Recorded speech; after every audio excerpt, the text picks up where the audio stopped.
Cléopâtre est née en 69 avant Jésus-Christ dans la ville d'Alexandrie, fondée par Alexandre le Grand et située dans le delta du Nil. Cléopâtre était une reine importante de l'Égypte ancienne et son nom est toujours d'actualité. Elle est l'une des femmes les plus connues de l'histoire de l'humanité. Tout au long de sa vie, elle s'est distinguée comme une stratège déterminée, très intelligente, rusée et détentrice d'une fortune gigantesque. Le philosophe grec Plutarque a écrit à son sujet ce qui suit. Le contact avec sa présence, si nous vivions avec elle, était irrésistible. La souveraine égyptienne a fasciné de nombreuses personnes à son époque. Aujourd'hui encore, elle continue d'en enchanter plus d'un. La trajectoire de sa vie est encore largement étudiée, recherchée et débattue. Une grande partie de ce que nous savons sur cette remarquable et troublante souveraine égyptienne nous est parvenue grâce aux travaux d'historiens tels que Dion Cassius, Plutarque, Tacite et Suétone, entre autres auteurs.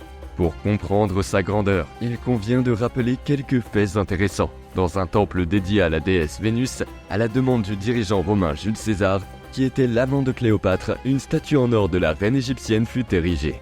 Des documents attestent que ce monument fut vu et vénéré sur le site au moins jusqu'au IIe siècle de notre ère.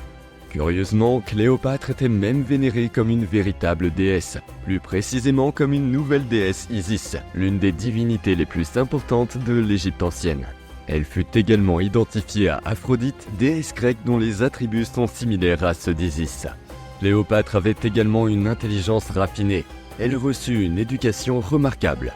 Avec les autres enfants de la royauté, elle fut éduquée dans le palais où elle vivait. Cléopâtre était capable de parler 7 ou 8 langues, ce qui facilitait grandement ses accords et ses stratagèmes politiques. Elle aurait été la première personne de sa famille à parler la langue égyptienne sans interprète. En outre, elle réussit à étudier la philosophie et la rhétorique. Dès son plus jeune âge, elle a appris l'art oratoire qu'elle savait utiliser de manière très intelligente en parlant avec une posture correcte, des gestes appropriés et une voix douce. Ses capacités d'argumentation étaient extrêmement cohérentes et profondes. Elle a toujours fait preuve d'une grande connaissance et d'un raisonnement logique. Elle avait encore une grande sagesse littéraire. Elle était amoureuse de l'Iliade et de l'Odyssée, deux œuvres classiques d'Homère. Cléopâtre en connaissait et en récitait certains passages par cœur. La souveraine égyptienne avait également de grandes connaissances en géométrie et en arithmétique. C'était une femme spéciale et fascinante. En ce qui concerne ses vastes connaissances, il convient de rappeler que Cléopâtre vivait à Alexandrie, un centre culturel de l'Antiquité, avec la célèbre bibliothèque d'Alexandrie, riche de nombreux ouvrages littéraires, dans une structure sans précédent. Ces circonstances locales ont joué un rôle très important dans la formation culturelle de la souveraine égyptienne. Ses exploits ont fait d'elle l'amante de deux des plus célèbres généraux romains de son époque, Jules César et Marc-Antoine. Comme c'est souvent le cas pour les personnages historiques, de nombreuses informations sur la vie de cette femme remarquable ont été déformées au fil du temps. Aujourd'hui, on trouve l'image de Cléopâtre estampillée sur les objets les plus divers et son nom est connu de nombreuses personnes, sans que tout le monde sache ce qu'elle était en réalité. En effet, ces représentations physiques de la figure de la reine consistent généralement en l'un des nombreux points déformés de son histoire. En ce qui concerne l'apparence de la reine, Plutarque a écrit les mots suivants. Elle n'était pas si unique qu'on ne puisse la comparer ou qu'on ne puisse la regarder sans être touché. Nous pouvons également nous faire une idée de son physique grâce à diverses pièces de monnaie créées et mises en circulation à l'époque où vivait Cléopâtre. Ces objets sont les sources les plus fiables pour imaginer son apparence. Il existe également des bustes sculptés au fil du temps qui représenteraient la reine. Lorsque l'on voit les pièces, on remarque la saillie du nez et du menton. Le philosophe Pascal a d'ailleurs écrit « Si le nez de Cléopâtre avait été plus petit, toute la face du monde aurait été différente ». En tenant compte de cette phrase comique et en remarquant les traits que la puissante égyptienne présente sur les pièces de monnaie, nous pouvons conclure qu'elle n'était peut-être pas aussi extraordinairement belle que le cinéma nous l'a montré. Mais une chose est sûre, ses conquêtes et sa façon d'être dépassent toutes les représentations hollywoodiennes. Voyons maintenant pourquoi. Cléopâtre appartenait à la dynastie des Ptolémées, qui est restée au pouvoir pendant 3 longs siècles. Leur règne fut marqué par de nombreux mariages et meurtres parmi les membres de la famille. Cette imposante dynastie est née après la mort du puissant Alexandre le Grand, roi de Macédoine. À sa mort, son empire fut divisé entre ses généraux. Un ancêtre de Cléopâtre, Ptolémée Ier Sotère, était parmi eux. Il a initié la dynastie ptoléméenne. Après avoir commencé à gouverner la magnifique ville d'Alexandrie, un centre culturel inégalé de l'Égypte ancienne. Au vu de cet arbre généalogique, il est important de rappeler que la puissante Cléopâtre dont il est question dans cette vidéo est Cléopâtre VII. 6 autres Cléopâtres l'ont précédée dans sa lignée familiale. À Alexandrie, la reine vivait dans un palais luxueux, plein de richesses et d'ornements magnifiques. L'endroit était immense et spacieux, avec plus de 100 pièces et un paysage extérieur époustouflant. Il y avait des jardins à couper le souffle, décorés de belles statues et de fontaines. Ce fantastique palais fut constamment agrandi, avec les générations successives de personnages ptoléméens. Le site devint le palais le plus luxueux de la Méditerranée. Cléopâtre, fille de Ptolémée XII, grandit dans cette réalité. Elle avait 2 sœurs, Bérénice IV et Arsinoé IV, et 2 frères, Ptolémée XIII et Ptolémée XIV. À la mort de sa mère, Bérénice IV s'installa au pouvoir. Mais son règne fut de courte durée et la jeune femme fut tuée par son propre père. Il est important de souligner à nouveau que la lignée des Ptolémées a pour caractéristique principale les meurtres. Plus tard, Arsinoé IV fut exilé par Jules César, puis exécuté par Marc-Antoine à la demande de sa propre sœur Cléopâtre. Le sort de Ptolémée XIV ne fut pas différent. Cléopâtre commença à régner sur l'Égypte à l'âge de 17 ans, après la mort de son père. Selon la tradition, elle épousa le frère de ce dernier, Ptolémée XIII, qui n'avait alors que 13 ans. Quelque temps après que Cléopâtre devienne reine d'Égypte, son frère et époux Ptolémée XIII commença à vouloir gouverner le pays sans l'intervention de sa sœur. Pothinus, Achillas et Théodotus de Chios, 3 importants conseillers du jeune roi, se rallièrent à cette idée pour persuader le jeune homme de rompre avec Cléopâtre et de l'écarter du pouvoir. La reine, au cours de son gouvernement, voulut maintenir des liens politiques avec l'Italie pour mettre en valeur ses talents de stratège. Son objectif était de renforcer l'amitié avec les Romains, qui pourraient être des alliés importants en cas de guerre civile en Égypte. Son principal allié sera le général Pompéi, chef d'une des familles romaines les plus traditionnelles.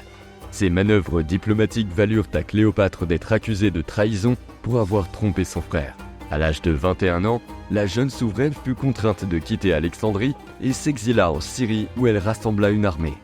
Le jeune roi égyptien et ses 3 conseillers décidèrent de partir à la recherche de la reine afin d'empêcher à tout prix son retour à Alexandrie. Mais au cours de leur recherche, ils apprirent une nouvelle inattendue. Pompéi, qui rivalisait avec le grand Jules César, était en route pour les terres égyptiennes. Il pensait être accueilli par le pharaon lui-même, car il avait été un grand ami de son père. Pompéi le Grand était un général très habile. Tout au long de sa vie, il réussit à conquérir d'innombrables nations en Afrique, en Asie et en Europe. Après une défaite en Grèce contre son ennemi Jules César, Pompéi, effrayé, s'enfuit en Égypte à la recherche d'un refuge. Un conflit divisa l'Empire romain entre Pompéi et Jules César. Ce conflit est connu sous le nom de guerre civile de César. En apprenant que Pompéi avait l'intention de débarquer dans le pays, les partisans égyptiens réfléchirent.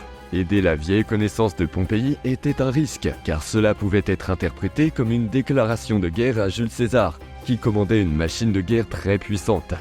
De plus, Ptolémée et ses alliés pensaient que Pompéi pourrait aider Cléopâtre à retrouver sa place dans la royauté et qu'il fallait éviter les ennuis. Mais Pompéi avait été un grand ami du père du couple qui gouvernait l'Égypte. Par conséquent, s'il ne l'aidait pas, il pouvait rompre les liens avec le pays, faisant de l'Égypte un ennemi de Rome.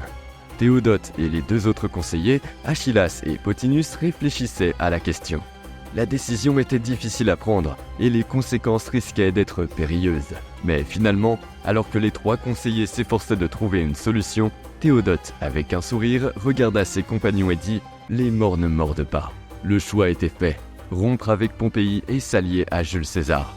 En s'approchant d'Alexandrie, Pompéi sentait qu'il était bien accueilli par les Égyptiens. Mais un piège était déjà tendu aux Romains, faisant croire qu'ils l'accueilleront à l'amiable. Dès son arrivée sur le sol égyptien, Pompéi fut brutalement décapité. Quelques jours plus tard, Jules César arriva à Alexandrie à la recherche de son adversaire. Les Égyptiens lui présentèrent la tête de Pompéi et César se dit choqué par la violence du geste. Bien qu'il soit son ennemi, César respectait Pompéi. Sur ordre de César, le conseiller de Ptolémée fut exécuté. César, avec son armée, rejoignit le palais royal, où il s'installa et s'informa qu'il souhaitait voir le roi et la reine. Il est important de rappeler que Ptolémée XVIII était prêt à affronter l'armée de sa sœur. Lorsqu'il fut informé de l'arrivée de Jules César, il se dirigea vers son palais. Et Cléopâtre, Comment revenir si elle a abandonné Alexandrie et si son frère et ses fidèles gardiens veulent l'éloigner de la ville? Elle était en danger et savait qu'elle ne pouvait pas être vue. C'est alors que la reine eut une idée peu banale. Afin de rencontrer Jules César, elle élabore un plan et pour le mettre en œuvre, se fait aider par un fournisseur sicilien du nom d'Apollodore. Ils montèrent dans un bateau où la reine était cachée et naviguèrent sur le Nil pendant 8 jours. Lorsqu'ils s'approchèrent d'Alexandrie, Cléopâtre, toujours avec l'aide d'Apollodore, entra dans un sac fait de papyrus. Le complice de la reine attacha le grand sac avec une corde de cuir et entra prudemment dans le palais, laissant le sac dans la chambre de César. On ne sait pas exactement quelle fut la réaction du Romain lorsqu'il découvrit Cléopâtre, mais l'Égyptienne le conquit immédiatement. Avec César à ses côtés, tout serait plus facile. L'occasion de se débarrasser de son frère et de gouverner selon ses intérêts était enfin à sa portée. Après l'assassinat de Pompéi, Jules César eut une opinion très négative de Ptolémée. Cléopâtre utilisa la mort de son ancien allié à son avantage. La reine réussit à convaincre César qu'elle était la personne idéale pour monter sur le trône d'Égypte. La reine d'Égypte et Jules César nouèrent une relation amoureuse. La décision de César de soutenir Cléopâtre irrita Ptolémée, qui déclara la guerre à Jules César. En infériorité numérique, le général romain choisit une position défensive. Cet événement est connu sous le nom de siège d'Alexandrie. César et ses hommes se battirent avec acharnement pour défendre leur position, en attendant des renforts. À l'arrivée de ses alliés, César réussit à vaincre l'armée de Ptolémée lors de la bataille du Nil. Le jeune pharaon se noya dans le fleuve. Avec Jules César, la reine eut un fils nommé Ptolémée César, historiquement et populairement connu sous le nom de Césarion. Le soutien de César fut crucial pour la consolidation du pouvoir de Cléopâtre en Égypte. Le général romain retourna à Rome et Cléopâtre régna sur l'Égypte. Tout semblait se dérouler comme prévu, mais un énorme retournement de situation allait se produire.